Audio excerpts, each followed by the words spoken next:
Thank you very much, Deputy Speaker, and I rise to oppose the motion moved by the Leader of the Opposition. And in so doing, I say to the Leader of the Opposition, I will not be lectured about sexism and misogyny by this man. I will not. And the government will not be lectured about sexism and misogyny by this man. Not now, not ever. The Leader of the Opposition says that people who hold sexist views and who are misogynists are not appropriate for high office. Well, I hope the Leader of the Opposition has got a piece of paper and he is writing out his resignation. Because if he wants to know what misogyny looks like in modern Australia, he doesn't need a motion in the House of Representatives. He needs a mirror. That's what he needs. Let's go through the Leader of the Opposition's repulsive double standards. Repulsive double standards when it comes to misogyny and sexism. We are now supposed to take seriously that the Leader of the Opposition is offended by Mr. Slipper's text messages, when this is the Leader of the Opposition who has said, and this was when he was a minister under the last government, not when he was a student, not when he was in high school, when he was a minister under the last government. He has said, and I quote, in a discussion about women being underrepresented in institutions of power in Australia, the interviewer was a man named Stavros. The Leader of the Opposition says, if it's true, Stavros, that men have more power, generally speaking, than women, is that a bad thing? And then a discussion ensues and another person says, I want my daughter to have as much opportunity as my son. To which the Leader of the Opposition says, yeah, I completely agree. But what if men are by physiology or temperament more adapted to exercise authority or to issue command? Then ensues another discussion about women's roles in modern society, and another person participating in the discussion says, I think it's very hard to deny that there's an underrepresentation of women. To which the Leader of the Opposition says, but now there's an assumption that that's a bad thing.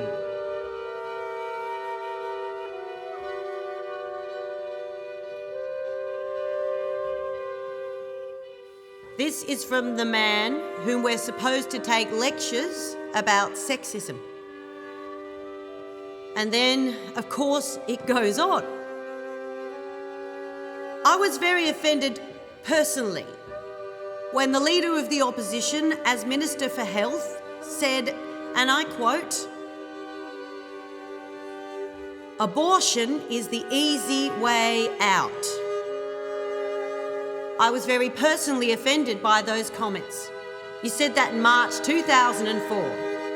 I was also very offended on behalf of the women of Australia when in the course of this carbon pricing campaign, the Leader of the Opposition said, what the housewives of Australia need to understand as they do the ironing.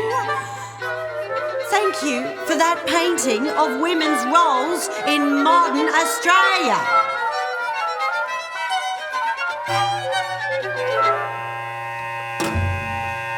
And then, of course, I was offended too by the sexism, by the misogyny of the Leader of the Opposition catcalling across this table at me as I sit here as Prime Minister.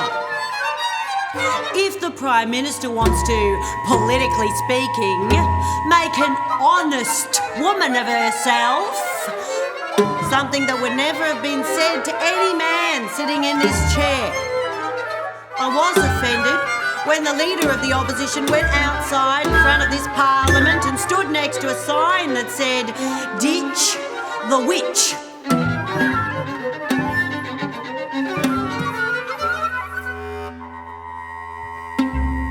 I was offended when the leader of the opposition stood next to a sign that described me as a man's bitch. I was offended by those things. Misogyny, sexism, every day from this leader of the opposition, every day and in every way across the time the leader of the opposition has sat in that chair and I've sat in this chair. That's all we've heard from. And now the leader of the opposition wants to be taken seriously. Apparently he's woken up after his track record of all these statements and he's thought, oh dear, there's this thing called sexism. Oh my lords, there's this thing called misogyny. Now who's one of them? Oh, the speaker must be one because that suits my political purpose.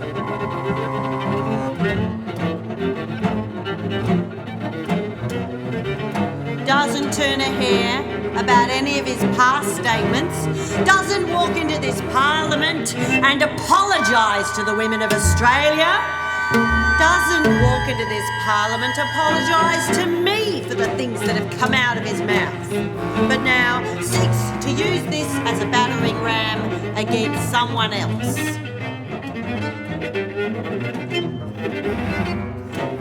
Well, this kind of hypocrisy must not be tolerated. This is why this motion from the leader of the opposition should not be taken seriously. The leader of the opposition is always wonderful about walking into this parliament and giving me and others a lecture about what they should take responsibility for.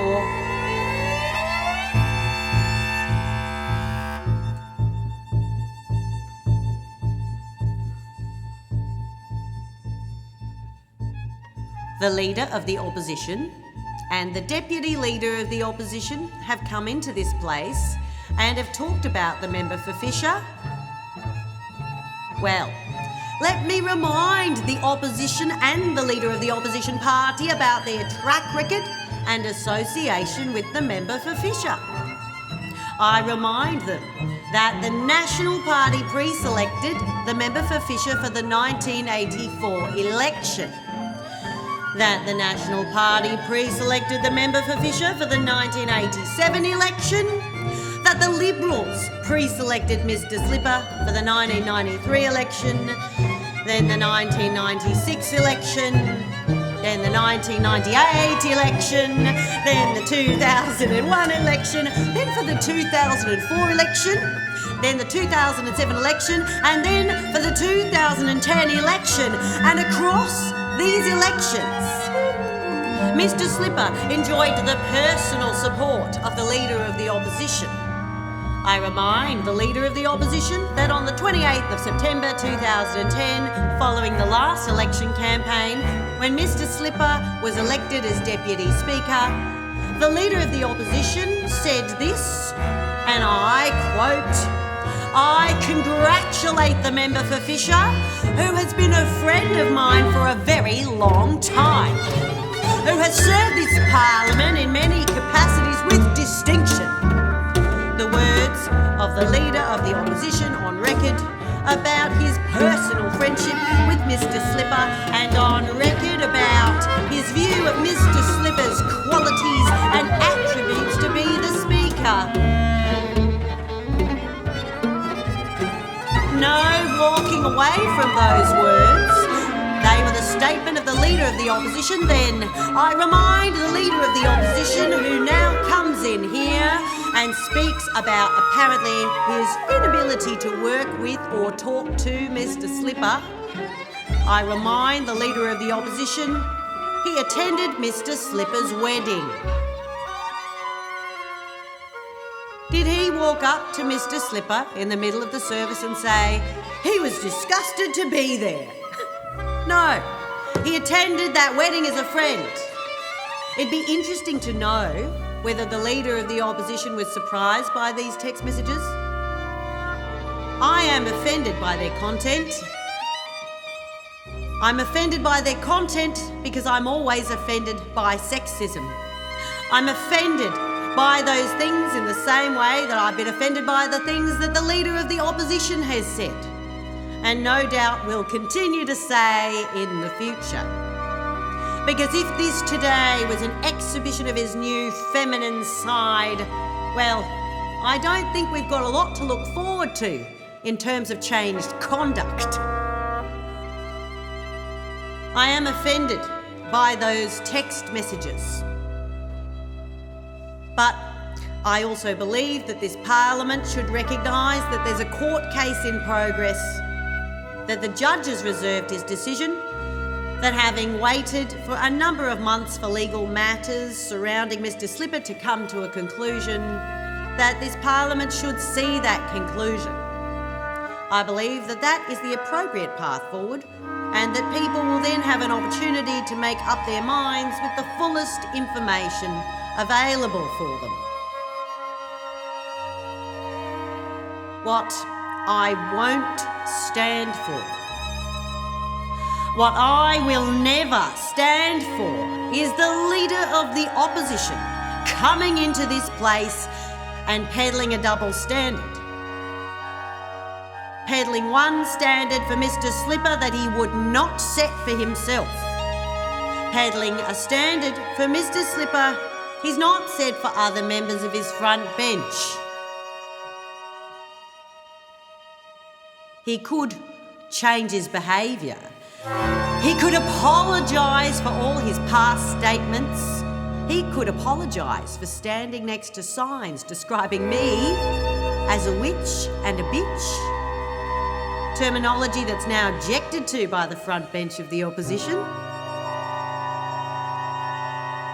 He could change a standard himself if he sought to do so. But we'll see none of that from the Leader of the Opposition, because on these questions he's incapable of change. Capable of double standards, but incapable of change. His double standards should not rule this Parliament. Good sense, common sense, proper process is what should rule this Parliament.